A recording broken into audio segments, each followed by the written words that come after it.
second, I need to get my story straight. My friends are in the bathroom getting higher than the Empire State. My lover, she is waiting for me just across the bar. My seat's been taken by some sunglasses asking about a scar, and I know I gave it to you months ago. I know you're trying to forget, but between the drinks and subtle things, the holes in my apologies, you know, I'm trying hard to take it back.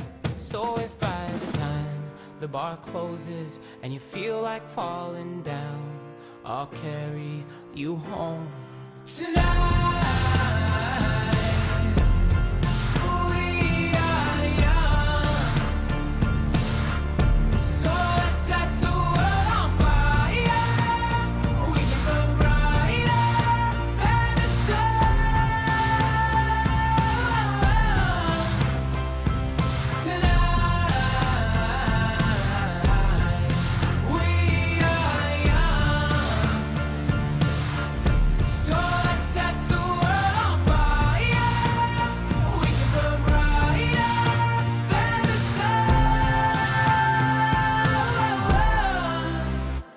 No, I know that I'm not